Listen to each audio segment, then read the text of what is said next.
कलयुग के बेटा ने अपनी मां को एयरपोर्ट पर दिया धोखा। एक मां की बहुत ही दर्द भरी कहानी।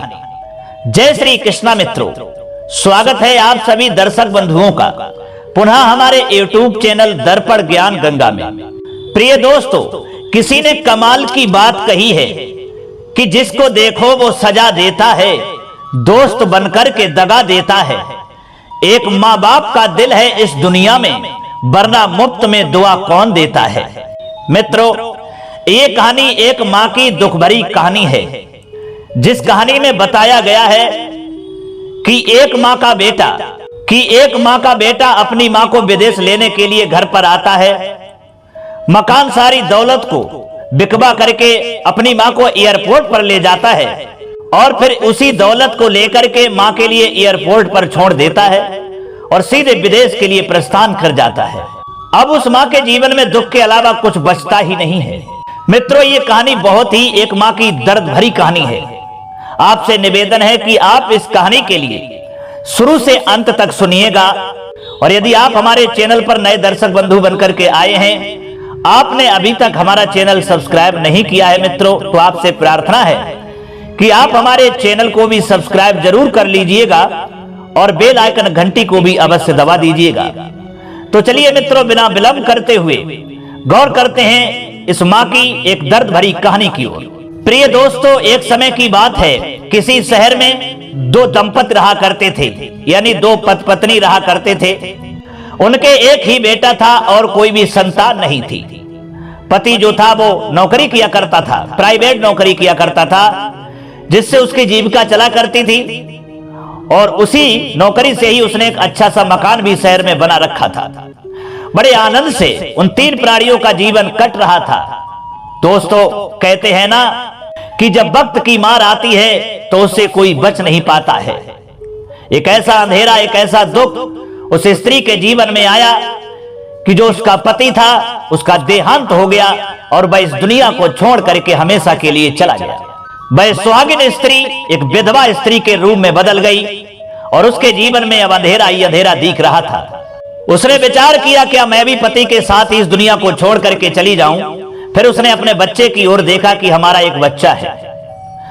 दोस्तों, उसने बच्चे पर ही आस लगा ली और विचार किया कि हम अपने बच्चे को पढ़ाऊंगी, लिखाऊंगी और बहुत अच्छा इसे सर्विसमैन बनाऊंगी। इसके लिए बहुत अच्छी नौकरी दिलवाऊंगी, जिससे हमारी ये दुख भरी जिंदगी आगे सुख में बदल जाएगी। हमें सुख मिलेगा जब हमारा बेटा जवान हो जाएगा, हमारा बेटा शादी करके हमारी बहू को लाएगा, हमारे बेटा के लिए नौकरी अच्छी सी मिल जाएगी, तब हमें सुख जरूर प्राप्त होगा।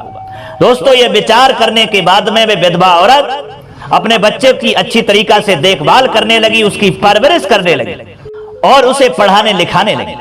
बच्चा पढ़ने लगा। बच्चा अगर उससे जिद करता है कि माँ हमारे लिए ये चीज चाहिए, तो वह माँ कहीं से भी लाए, लेकिन अपने बच्चे की जिद पूरी करती है। कुछ पैसा था, थोड़े दिन तक तो चलता रहा, फिर वो पैसा भी खत्म हो चुका था। दोस्तों, उस विधवा औरत ने दूसरे घर में नौकरी करना आरंभ कर दिया। उसने हजारों दुख उठाए, दूसरों के घर में जाकर के झाड़ू पोंछा किया, और तो उसके पास कुछ था ही नहीं, केवल एक मकान था जो उसके पति बना करके गए थे। दोस्तों, अब वह मकान कहां तक रोटी दे देगा, इसलिए उसने दूसरों के घर में नौकरी करना, झाड़ू पोंछा करना आरंभ कर दिया, जिससे अपने बच्चे की परवरिश करती है, पढ़ाती लिखाती है। बच्चा पढ़ता चला गया, धीरे धीरे बच्चा जवान होता चला गया। और बच्चा जब जवान हो गया, उसने सारी डिग्रियां प्राप्त की, तो उसे एक प्राइवेट अच्छी नौकरी भी उसी शहर में मिल गई। दोस्तों, बच्चा अब नौकरी करता है, मां बूढ़ी हो चली थी। दो ही प्राणी थे, बड़े प्रेम से वहां रह रहे थे। इधर दोस्तों इसी तरीका से कुछ दिन व्यतीत हुए। एक दिन उस बेटे ने क्या देखा है, जिसका नाम रवि था। उस रवि ने देखा है कि अमेरिका में पैकेज अच्छा मिलता है, अमेरिका में कमाई अच्छी होती है। तो उसने विचार बनाया कि मैं अमेरिका में अब नौकरी करने के लिए जाऊंगा। दोस्तों, वह अपनी मां से कहता है कि मैं विदेश अमेरिका में नौकरी करने के लिए जा रहा हूं, मां हमें आज्ञा दे, अपना ख्याल रखना, क्योंकि वहां कमाई ज्यादा होती है, वहां पैसा ज्यादा मिलता है। दोस्तों, उस मां की इच्छा नहीं थी, क्योंकि बुढ़ापे में वही एक सहारा था। मां ने मना भी किया, लेकिन वह बेटा कहने लगा, नहीं मां, तू चिंता मत कर, मैं बहुत सारा पैसा कमाऊंगा, उसके बाद मैं घर आऊंगा तब विवाह करूंगा, तुम्हें बहुत सारा सुख दूंगा, तुम चिंता मत करो, अपना ख्याल रखना।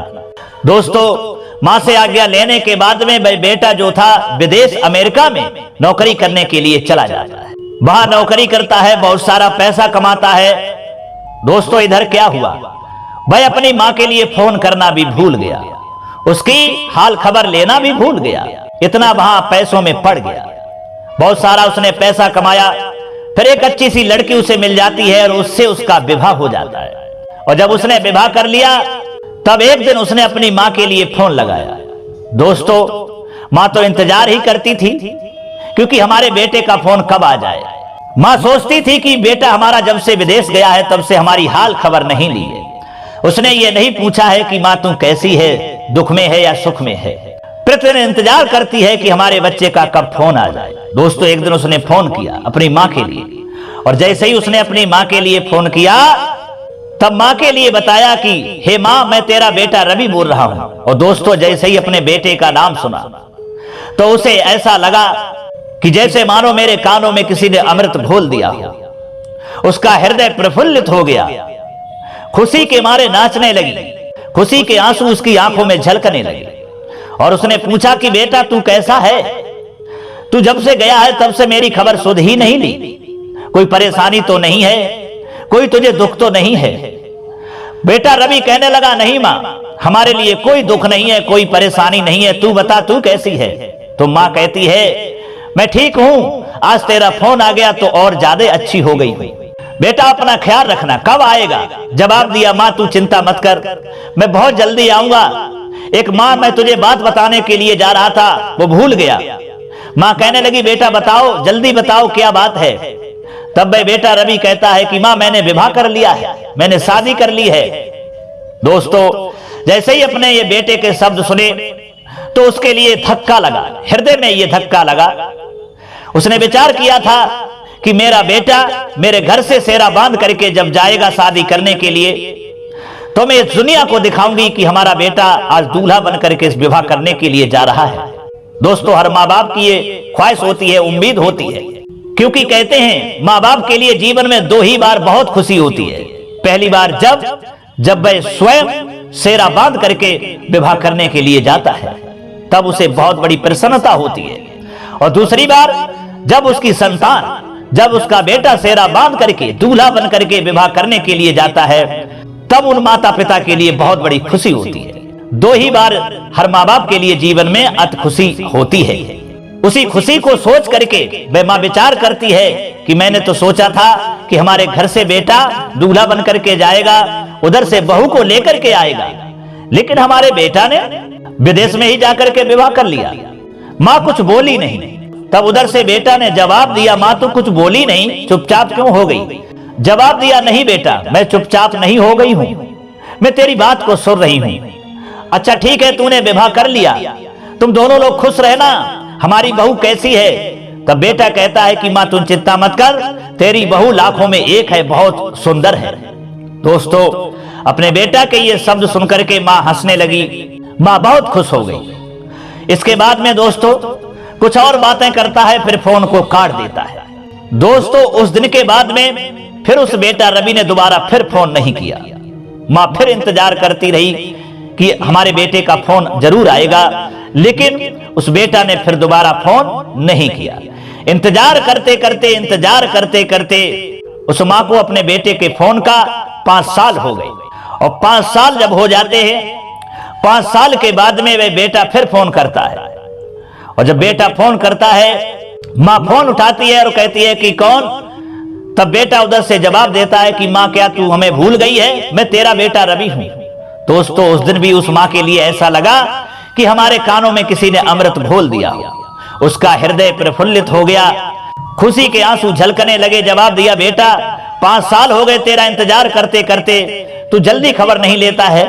5 साल के बाद में तूने आज फोन किया है, बता तू कैसा है, घर कब आएगा।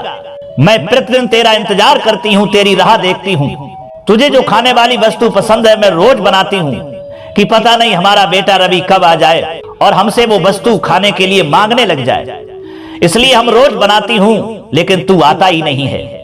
दोस्तों वह रवि कहता है कि मां तू चिंता काहे को कर रही है, अब मैं आने ही वाला हूं, मैं 5 दिन के बाद घर पर आ रहा हूं मां, तू चिंता मत करना। और तुझे एक बात बताऊं मां, मैं तुझे बताने के लिए था, तू भूल ही गई, तूने पूछा ही नहीं, जवाब दिया, बताओ बेटा बात क्या है। तब वह बेटा कहता है कि सुन मां, तेरा पोता भी हो गया है, तेरा पोता 4 साल का हो गया है। और वो पूछता है कि मेरी दादी कैसी है, मेरी दादी को दिखाओ। मां मैं तुझे लेने के लिए आ रहा हूं, मां तू चिंता मत कर, मैं तुझे यहीं विदेश में ही ले आऊंगा, मैं तुझे अमेरिका में ही लेने के लिए आ रहा हूं, तू तैयार हो जाना। मां तू मना मत करना, अपने सारे लोग जिंदगी यहीं गुजारेंगे, यही आराम से रहेंगे। दोस्तों अपने बेटे के ये शब्द सुनती है तो उस मां के लिए कलेजे पे बड़ा धक्का लगता है। वह सोचती है कि मैं अपने भारत को छोड़ करके विदेश अमेरिका में चली जाऊंगी। जवाब देती है, बेटा अगर अब पैसा तूने अधिक कमा लिया है तो बहू को लेकर के, मेरे पोते को लेकर के और घर पर खुद ही चला, यहीं आकर के रहे। जवाब दिया, नहीं मां, यहाँ कमाई ज्यादा होती है और यहाँ अच्छा भी ज्यादा लगता है, तू मां ऐसी बातें काहे को कर रही है, तू तैयार हो जाना। मां ने सोचा बेटा ठीक ही कह रहा है, अब ये बची खुची जिंदगी चाहे यहाँ गुजारो चाहे विदेश में गुजारो, ये तो गुजरनी ही है। मां ने हाँ कर दिया। फिर मां ने पूछा, बेटा एक बात बता, वहां मंदिर है या नहीं है? जवाब दिया, मां हाँ यहाँ मंदिर है, थोड़ी दूरी पर है, जहां अपना घर है वहां से थोड़ी दूरी पर है। तेरी बहू भी गाड़ी चला लेती है, तुझे सुबह भी गाड़ी से मंदिर में ले जाया करूंगा और शाम भी ले जाया करूंगा, तू चिंता काहे को कर रही है। दोस्तों वह मां अमेरिका जाने के लिए हाँ कर देती है। उसके बाद में वह बेटा रवि फोन को काट देता है और मां जो है रोज इंतजार कर रही है। अब तो इंतजार में उसे रुका ही नहीं जा रहा है। वह विचार करती है कि हमारे बेटा ने 5 दिन के लिए कहा था कि 5 दिन के बाद में आ जाएगा, 2 दिन व्यतीत हो गए। रोज इंतजार करती है और बेटे के लिए अच्छी अच्छी मिठाइयां और पकवान बनाती है। दोस्तों इधर क्या हुआ, 3 दिन के बाद में बेटा जो था रवि आ जाता है और अपने मकान की कुंडी को खटखटाता है। मां ने सोचा लगता है हमारा बेटा ही आ गया है, और मां भागी हुई आई और जैसे ही उसने फाटक को खोला तो सामने अपने बेटा रवि को पाया। वह बेटा रवि कहने लगा, देख मां मैं तेरा बेटा रवि हूं। दोस्तों वह अंदर लेकर के गई और अपने बेटे के लिए बाहों में समेट लिया, बार बार पुचकारियां लेने लगी और कहने लगी, बेटा कितने दिन हो गए हैं तुझे, तू जब यहां से गया था तो ऐसा नहीं था, अब तो तू बहुत लंबा भी हो गया है और तेरा शरीर भी अच्छा हो गया है। दोस्तों उसने अपने बेटा को बहुत देर तक हृदय से लगाया, पुचकारियां ली और उसके बाद में अपने बेटा के तिलक किया और फिर उसके लिए जो मिठाइयां बनाई थी, जो भोजन बनाया था, दोनों माँ बेटा ने साथ में बैठ करके भोजन खाया, वो मिठाइयां खाई। उसके बाद में कहा उस रवि ने कि मां अब ये सब कुछ तो हो गया है, मेरे पास टाइम नहीं है, मैं तुझे लेने के लिए आया हूं, रुकने का टाइम नहीं है, तू जल्दी से तैयार हो जा। और अब दोबारा यहां लौट करके क्यों आएंगे, मैं प्रॉपर्टी डीलर के पास में जाता हूं और इस मकान के कागज हमें दे दे, इसको बेच देते हैं। दोस्तों जब अपने बेटा रवि के ये शब्द सुने कि बेटा हमारा मकान बेचना चाहता है, तब उस मां के हृदय में ऐसा धक्का लगा, उसे अपने पति की याद आ गई, आंखों में आंसू आ गए और कहने लगी, बेटा तू मकान बेचेगा? अरे ये तेरे पिता ने बड़ी मेहनत से बनाया है, इसमें एक एक ईंट लगाई है, वो तेरे पिता की मेहनत है, बड़ी मेहनत से एक एक ईंट को चुना गया है और तू इसे बेचेगा? तू बेचने की बात कर रहा है। बेटा कहने लगा, मां तू कैसी बातें कर रही है, जब हम लोग विदेश में चले जाएंगे तो दोबारा यहां क्यों आएंगे, फिर इस मकान की देखभाल कौन करेगा, इसकी साफ सफाई कौन करेगा, जब दोबारा यहां भारत में आना ही नहीं है तो फिर इस मकान का भी क्या करेंगे, इसे बेच देते हैं और इन पैसों को लेकर के विदेश चलते हैं। दोस्तों फिर उस मां ने विचार किया, बेटा ठीक ही तो कह रहा है, जब दोबारा आना ही नहीं है तो इस मकान की साफ सफाई कौन करेगा, इसको देखेगा कौन। मां ने आज्ञा दे दी, जा बेटा जैसी तेरी इच्छा। लेकिन मां की आंखों से आंसू निकल रहे थे। बेटा तो प्रॉपर्टी डीलर के पास में चला जाता है और इधर वो मां आंखों से आंसू बहा रही है और दीवालों को अपने हाथ पर रख करके कह रही है कि मेरे पति ने ये बड़ी मेहनत से बनाया है। दीवालों पर हाथ फिराती है, आंखों से आंसू निकलते हैं और अपने पति की याद करती है कि ये हमारे पति की मेहनत है, ये हमारे पति ने रात दिन मेहनत करके बनाया है और आज हमारा बेटा इसको बेच करके हमको लेकर के विदेश जा रहा है। रोती रही। तब तक क्या होता है, प्रॉपर्टी डीलर को लेकर के वह बेटा आ जाता है और उस मकान को उसके हाथों बेच देता है। पैसों को लेकर के फिर अपनी मां से कहता है कि मां अब तू जल्दी चल, तेरा पोता तुझसे मिलने के लिए इंतजार कर रहा है। दोस्तों, जब अपने पोते के बारे में सुना तो भाई मां छटपटाने लगी, क्योंकि कहते हैं ना कि हर माँ बाप के लिए मूल से ब्याज प्यारा होता है। वो कहती है कि बेटा मुझे जल्दी ले चल, मेरे पंख नहीं है, नहीं तो मैं पंखों से जल्दी उड़ करके पहुंच जाऊं। जवाब दिया, मां तू उड़ करके ही विदेश पहुंचेगी। वो मां कहने लगी, बेटा मैं समझी नहीं। तो बेटा समझाता है, मैंने तेरा वीजा बनवा लिया है, तू हवाई जहाज से यात्रा करेगी और जल्दी ही अपने पोते के पास में पहुंच जाएगी। अब तू ज्यादा खड़ी खड़ी देर ना कर, जल्दी से तैयार हो जा। दोस्तों, वह मां तैयार हो जाती है और अपने बेटे के साथ में एयरपोर्ट पर पहुंच जाती है। एयरपोर्ट पर बैठाल दिया अपने मां के लिए उस बेटा ने और कहा है कि मां तू यहीं बैठना, मैं कुछ कागज और ये थैला अंदर से चेक करा करके अभी लौट करके आता। दोस्तों, अपनी मां के लिए वहीं बैठाल दिया और अंदर के लिए जब चला है, अंदर के लिए चला जाता है। इधर मां इंतजार करती है कि हमारा बेटा आ रहा होगा। हमारा बेटा कागज और थैले चेक कराने के लिए गया है। 1 घंटे इंतजार किया, 2 घंटे किया, 3 घंटे किया, 4 घंटे किया। दोपहर हो गई, 2 बज गए और इधर दोस्तों फिर 3 बज गए। अब मां पर रुका नहीं गया तो मां उस एयरपोर्ट के अंदर जब जैसे ही घुसने को हुई, मां की सिक्योरिटी ने रोक लिया और कहा कि अरे मां तू अंदर कहां जा रही है। जवाब दिया, मेरा बेटा अंदर गया है, कागज चेक कराने के लिए गया है, वीजा चेक कराने के लिए गया है और थैला चेक कराने के लिए गया है। वो सिक्योरिटी कहती है कि नहीं मां, अंदर कोई नहीं है, ये सब खाली है। जवाब दिया, नहीं ऐसा हो ही नहीं सकता है, मेरा बेटा अंदर है, मुझे जाने दे। तो वहां की सिक्योरिटी ने पूछा, तेरा बेटे का नाम क्या है। जवाब दिया, मेरा बेटा रवि है, उसे देखो वो अंदर ही है। दोस्तों, फिर रजिस्टर में देखा गया कि रवि नाम का कोई यात्री है, तो उसमें लिखा हुआ था कि रवि सुबह 10 बजे की फ्लाइट से अमेरिका जा चुका है। वहां के सिक्योरिटी ने आकर के मां को बताया कि मां, हाँ रवि नाम का बेटा अंदर जो था वो गया था, लेकिन वो सुबह 10 बजे ही अमेरिका के लिए जा चुका है। दोस्तों, जब उसके ये शब्द सुने तो मां का कलेजा फट गया।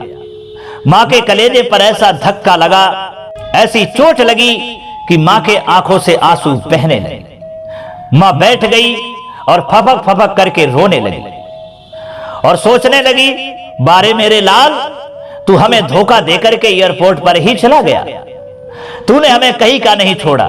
बारे मेरे कलयुग के पुत्र, तूने इतना बड़ा धोखा अपनी मां के साथ में किया।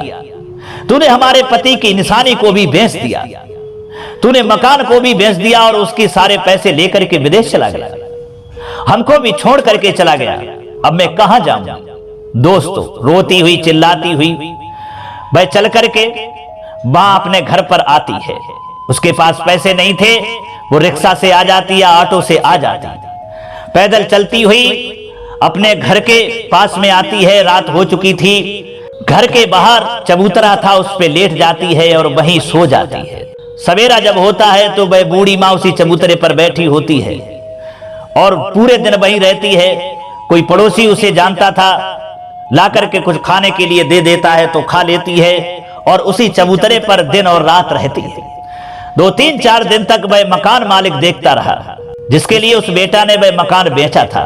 दोस्तों, उस मकान मालिक ने कहा कि अरे माँ, तू यहाँ चबूतरा पर क्यों बैठी रहती है, यहाँ क्यों रुकती है, यहाँ रात में क्यों सोती है, अरे तू चली जा, अब ये तेरा मकान नहीं है, तेरा मकान तो हमने ले लिया है, तेरा मकान तो बिक चुका है। वह माँ कहती है कि नहीं बेटा, मैं कहीं नहीं जाऊंगी, मैं इसी चबूतरा पर ही रहूंगी। अरे तुमने मेरा मकान ले लिया है तो कोई बात नहीं, मैं अंदर तो नहीं जा सकती, लेकिन मैं चबूतरा पर रह करके ही बाकी जिंदगी गुजार दूंगी, यहीं जीऊंगी और इसी चबूतरे पर ही मर जाऊंगा। हमें विश्वास है कि हमारा बेटा एक दिन जरूर आएगा, इसलिए हमें इसे चबूतरे पर ही रहने दो। दोस्तों, मकान मालिक ने उस बूढ़ी माँ के ये शब्द सुने हैं तो वह मकान मालिक जो था उस बूढ़ी माँ के लिए हाथों में पकड़ लेता है और कहता है कि माँ ठीक है, आज के बाद अब इस चबूतरा पर नहीं रहेगी, तू अंदर चल। इस मकान में कई कमरे हैं, एक कमरा मैं तेरे नाम करता हूं और आराम से रहे। दोस्तों, जब उसने उस मकान मालिक के ये शब्द सुने तो उसने उस मकान मालिक को कस करके पकड़ लिया और कहने लगी, अपने पराये हो गए और पराये अपने हो गए। कैसे हैं इस कलयुग की संतानें, कैसी हैं इस कलयुग की औलादें, जो अपना खास खून होती हैं और वो छोड़ देती हैं और पराई अपनी बन जाती हैं। जिसे मैंने अपने खून से सींचा था वो हमें धोखा दे करके चला गया और इसे मैं जानता भी नहीं था और ये हमारा बन गया। इसने अब एक कमरा हमारे नाम कर दिया। कहा है कि मेरे लाल तू जुग जुग जिए, हमारा तो खून छोड़ करके चला गया, लेकिन तूने मुझे अपना लिया, तू पराया है। कहते हैं इस दुनिया में कि अपने पराये हो जाते हैं और पराये अपने बन जाते हैं। ये बात सुनकर के उस बूढ़ी माँ की वह मकान मालिक कहने लगा, अरे माँ तू कैसी बातें कर रही है, जा, ये कमरा तो बहुत दूर की बात है, मैं ये मकान तेरे नाम करता हूं। दोस्तों, फिर वह माँ को लेकर के अंदर जाता है। उसी मकान में वह माँ रहने लगती है। कुछ समय के बाद में वह माँ जो थी अपने प्राणों को छोड़ देती है और हमेशा के लिए इस दुनिया से चली जाती है। इधर दोस्तों क्या होता है कि उसका बेटा जो विदेश में अपनी माँ को धोखा दे करके चला गया था, उसकी भी औलाद जब जवान हो जाती है, जब जवान औलाद हो जाती है तो उसके लिए भी धोखा दे देती है, उसका अपमान करती है, उसे मारती है, पीटती है। और ये अपमान देख करके उसे अपनी परेशानी, ये दुख देख करके अपनी माँ की याद आती है। वह सोचता है कि हमने अपनी माँ के लिए धोखा दिया था, उसी का ये फल है जो आज हमारा बेटा हमें घर से निकाल रहा है, लातों से मार रहा है। उसने सोचा कि मैं अपने शहर जाऊंगा, हमने मकान तो बेच दिया है, हमारी माँ कैसी होगी, कहां रहती होगी, हम अपनी माँ को ढूंढूंगा और अपनी माँ के चरणों में गिर करके क्षमा मांगूंगा कि माँ हमें क्षमा कर दे, मुझसे भूल हो गई है। दोस्तों, ये सोचने के बाद में उसका बेटा अमेरिका से उसी शहर में आता है जहां उसका मकान था। वहां आकर के पड़ोसियों से पूछता है कि हमारी माँ कहां है। तो पड़ोसी बता देते हैं कि तेरी माँ तो बहुत पहले इस दुनिया को छोड़ करके चली गई है, और उसके लिए बार बार थूकते हैं, उसे धिक्कारते हैं। दोस्तों, अब वह बुरी तरीका से फपक फपक करके रोता है। उस बेटा के जीवन में रोने के अलावा कुछ नहीं बचा था। तो दोस्तों, ये थी कहानी एक बूढ़ी माँ की, बहुत ही दुख भरी कहानी कि एक बेटा ने उसे इतना लंबा धोखा दिया। शायद इस कलयुग की औलाद कभी अपनी माँ के लिए ऐसा धोखा नहीं देगी जो उस बेटा ने अपनी माँ के लिए धोखा दिया। तो दोस्तों, ये कहानी हमारे लिए सीख देती है, शिक्षा देती है कि चाहे अपनी माँ से लड़ लेना, झगड़ लेना, लेकिन अपने माँ बाप के लिए कभी छोड़ करके मत जाना। अगर तुम अपनी माँ के लिए धोखा दोगे, अपने पिता के लिए धोखा दोगे, तो तुम्हारी औलाद तुम्हारे साथ धोखा करेगी, तुम्हें घर से बाहर निकाल देंगे, तुम्हें लातों से मारेंगे। इसलिए दोस्तों, ये कहानी की शिक्षा तो यही है कि यदि तुम अपने माँ बाप की सेवा करोगे तो तुम्हारी औलाद तुम्हारी सेवा करेगी, और यदि अपने माँ बाप को तुम लातों से मारोगे, उनका अपमान करोगे, उन्हें घर से बेघर कर दोगे, तो तुम्हारी औलाद भी तुम्हारा अपमान करेगी, तुम्हें लातों से मारेगी और तुम्हें भी घर से बेघर कर देगी। यही कहानी ये शिक्षा देती है। तो दोस्तों, ये कहानी आपके लिए कैसी लगी? अगर ये कहानी आपके लिए अच्छी लगी है, पसंद आई है, तो कमेंट बॉक्स में जरूर बताना। हो सके तो अपने मित्रों के लिए भी शेयर करना। अब क्षमा चाहते हैं दर्शक भाइयों, पुनः मुलाकात होगी अगली वीडियो में किसी और चर्चा में। तब तक के लिए सब्सक्राइबर बंधुओं एवं दर्शक भाइयों के लिए राधे कृष्णा, ओम नमः शिवाय।